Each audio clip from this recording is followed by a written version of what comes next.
All right, yama obibia kwa bio and family obe network as usual. Mr. Oba, don't forget say oba subscribe na fe onso wetima share na ode amanya na fonya enso etimi a share jumede tan say ya na e exclusive ayabo ano no awon sam enso be so mo na fe etimi hwe ama bibia enso etimi ekoso to na yetimi asori so. But first of all, the officially ASANTE KOTOKO timu no abram ewon kampumpuru mantama asatena me no kasai, which is around 7 o'clock a metra video yi ana de na me peken se timu no every omo campo enso timu do mo na chim ewon kampumpuru mantana fe the second phase of near cancer pre-season no eno so etima to so ama bibia so etimi akoso no ma anya sam ketwa na. First of all ma me for enfant informal say answer kotokoni THB come on sharanting and who say me but me think come kakra answer has pictures in eba bonten I mean quality justice or master to represented my house I will be a can wasem na makase ASANTE KOTOKO de no e nkoma kakra bi na e wo akira ama satira me no kasai both parties no entiasa ye entim enya adwuma na dema picking say we be answer latest by this week end to Friday here maybe enema ere enso betima sa o kalabwa ye fe ne se ASANTE KOTOKO eba omuni THB nkomo na se bibia answer na se two parties no entima nto mo ase dia ene ASANTE KOTOKO new direction to work with another kit sponsor there betima ere betima ere take over ho na THB also be catch us one KOTOKO from pay for feel say muwia ya jatun ye no be partnership na adwuma ye no be no me ye be sese muwia Jesus no komo no de ya anka pese ye jere editum ne ye ton Jesus no yo omo filito omo anka ASANTE KOTOKO eton Jesus na beboa ebinum so woni se sabi Jesus ni kwa no e go to point na price tag no e wosoro enti una unse da ehu bebre so mo se quality ones ni bi Emma ASANTE KOTOKO entim enya sika ocha se ezi akasa kotoko no ye kofa ade bagu stores mu a na ye ton a ebeboa ti se baba sports stadium a na ye just talk to obi na eja de gum e da ya obi purchase ni beto baba sports no obenya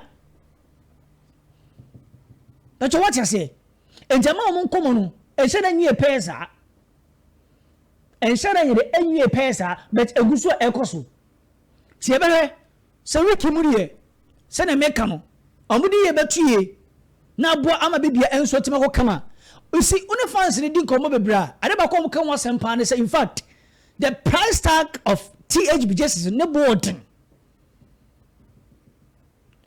wuti komo so wo cha wo so feel say no se ma do jesi ba na so beto a ade ntan timi faka ento kaso na ntimi to THB jesi fine how foreign but that comparison no underground so behind the scene no and ekoso fans no efeli se ne board but dem feel say somebody jesi ba Chelsea jesi ba de a yenye be nko fododo a omugu so be eto jesi no matter how our price ne the enso esitie but we Ghana ne o we Ghana ane o ane kakra wa yeso this series ye ni sikasa nje be say this season the end there the quality level call for last season no the price tag na eba yen so be say they didn't sabe tun sayem na eswate and me show purchase butime tete so de ya and ye be yan ASANTE KOTOKO so purchase so be dey and so betima to jesi ni bi ama jesi na de etima kora ni ama club na tima nyesika and na me mpai wa me bo for THB omo jesi eba bonten no betebe se le honko mo enso ebesi akom na ASANTE KOTOKO project no nkomo no on say keke saponde no achapa na latest update kakere bet me pese yutie ba ne the exclusive na aba beto so e de amamo. Yes oh yeah tamai enti de tienie minko din komo kakra na we no eye akoye wo se anopa no today's sports na unse tie komo na mo de panana mo discuss no a na it got to do with board for Friday as a brand in the more than sponsorship no So okay, it's our story, no? Yeah, Mekada, we are talking about. Are you portfolio, no? Very good. David being a portfolio, yeah. David. Yeah. Na, yeah, sorry, yeah, what you na no could be womb. Board no believe say the Dura Mashas idea, BBNC. Inti yan ton kotoko no ye be bibo age ho na ye nkrofo akono na timi nya akono dansa ahyase ye bejeje bia o we ba no de fiam bia bada bi nyese omunya sika omumpe na mom de wura mu ahyase se ye nya age yan to players omuwo ombetumi aye nti for now de wo David ne branding ne ye no fe na kotoko no enya akono se de sabi mre bi atwam na Herbert ba ya obo hwisi ni mu apɛ no nkofo atudi akire no se David ka se na ya brand ya partnership bi ye ho adwuma na kyese su communication manager kra wo ba ka se mum yenko eje ya wie bibia wo ha na no so Dr. Keke Saponda na osi no omba be ko ho enche na saa pipa no me pai musisi ahwa ma me ntwen kakra omeko da no ho na da no better frahwe ase anya ayia obetumi atiato sada ne suwasa no yeah but something that the class no whatever the study free buy and they spend on it, you know. Any kinds of money here what it is a student also an essay, so they need the technical people to go and assess it. On say they answer now, they first have to assess it. Minimum to building contractors, you know. They don't and so but those technical people come home with masters say so to me at also and now say I say you now almost started to be a fufro. So a copasa some adako judge no ye crabbe. You see, Kotoko deserve these things. Kotoko a big teamer. Animal infrastructure wise no. Asante Kotoko etimi enjoy Saneman. So if Omu we had no money up to it's in order. I'll urge them to do that because all Oko Asia building no esi hosa ohede I say any purpose but so we are a lot of things go into it ama the team now are benefited. So I urge the board. I think that we must start is something that we need to commend them for that. Okay. Yeah, Shay. Senya no crown. What of the sponsorship package? You know, because for me, what I know is at least enka Accra bi dey minim say menya campaign mo bi dey am pese me sa campaign no but wo dey o company ya telecommunication for ya no maton mo hu na akomia ba obi dey dozo po ba kenka e bada na over is good to put your team at a particular pointer. Sometimes the sponsors no eso mu ehwehwe what does he owners of show no dey adwuma na I'm not saying say put effort on to coupe but for example Real Madrid omo financial statement by last 2025 you know now my record breaking right the moment omo announce so that you know record breaking at the na no ade chi na omo san new deal and also a big amount ever. So about your team in such a way, say your team no be see no, baby I do no, so do no. The potential sponsors walk in. They want to associate themselves with that team. Maybe Real Madrid is on the higher side. May buy a Krumha, Kotoko, arguably, or the biggest or the largest fan base supporters. And say if Asante Kotoko able to package your team in such a way, say, men can't say Real Madrid level no. But Ombe take advantage of the support base no more up put your team not see your team up branded team year over it will get to a point Kotoko will not struggle getting a sponsor over one case last season at the Babara Sports Stadium Kotoko ball match we of the team we and sports authority 1,100 Ghana cedis the whole Kotoko you can go there find and check 100 Ghana cedis. Kotoko we ya titi bibia ni sika ka. Sika cost for to. NSC nsem. NSC 100 Ghana cedis. Ba kon enso ba 60 Ghana cedis. So nanka board ya ma at this point in time of nanka is dangerous. Who's a year in year out no the support base na e cost na do na so te na drop it. So it has gotten to the lowest ebb of I mean say 100 Ghana cedis ya Kotoko match e wi stadium. Na yesi ya tete awie we ko say afi ska eko NS ho no. Of you can go there and check. In that case no akomia say me pen so mo ba no mu ye nyema bebre o age na ya akono a na omunya results no kakaka ho be draw ni pa into stadium ana. It move together. Okay. Of it move together. I'm telling you with the edge ya say about putting say ya we are no be any agin. There are supporters watching us nei omo akoma no omo don esan back. Edofa omo yesa we nyina wie. Omo atumi ahwe say that building I work on once a week. Omo na age ho no akoy a place a uduru ho a you give the respect to Asante Kotoko say omo deserve. Now I compliment the team no performance on the field. What do you think? They already have the supporters. Any potential sponsor be idea or when they say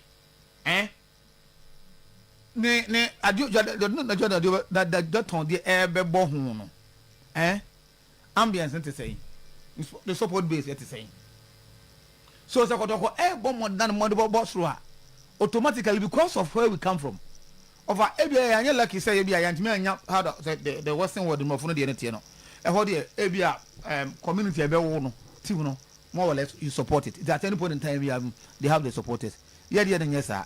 Yes, support is based on performance. So performance is a key. That is why Asante Kotoko performance is encouraged. Don't go game we you know.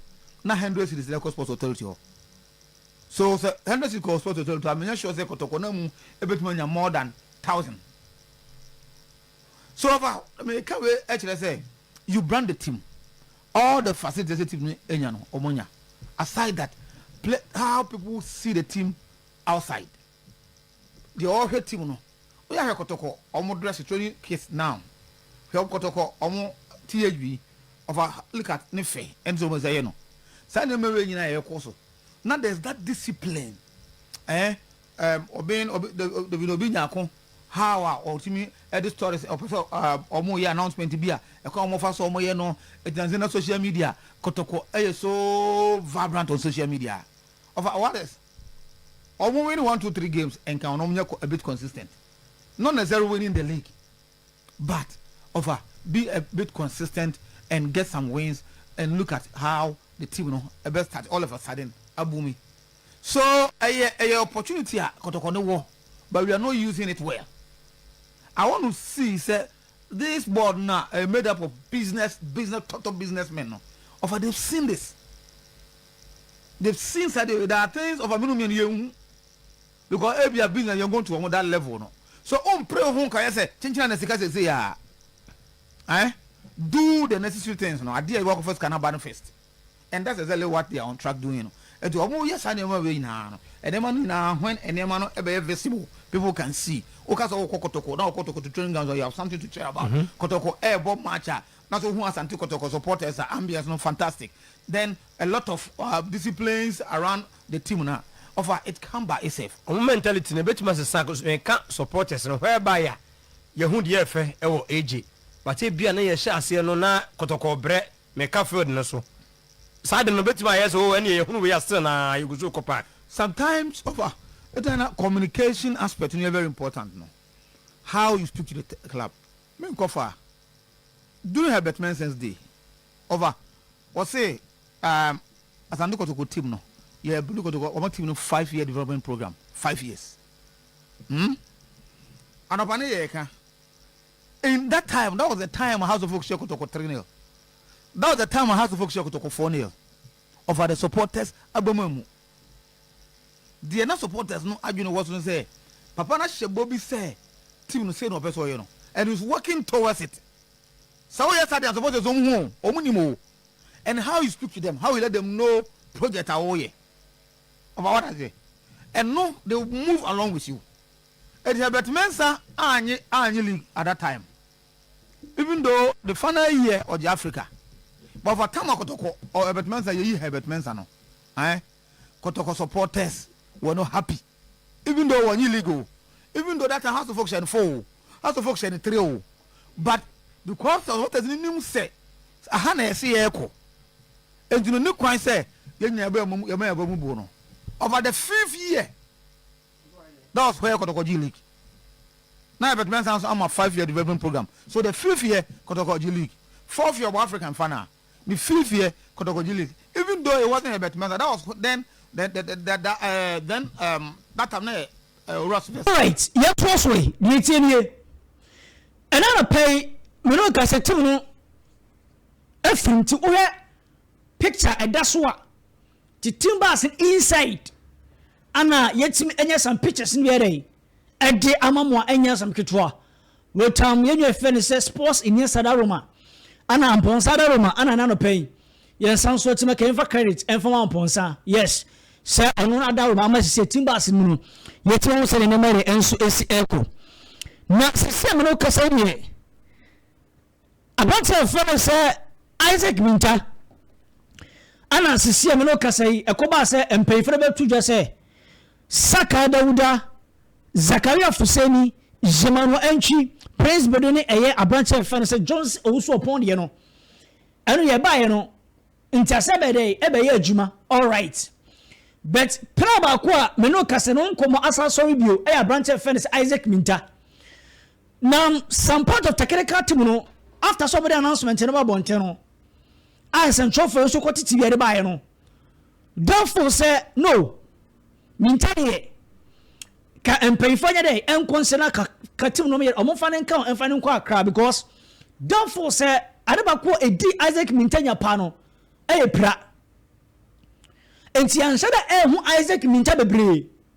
Our ASANTE KOTOKO club mu and oba yenso reference a rectangular and sort my bar.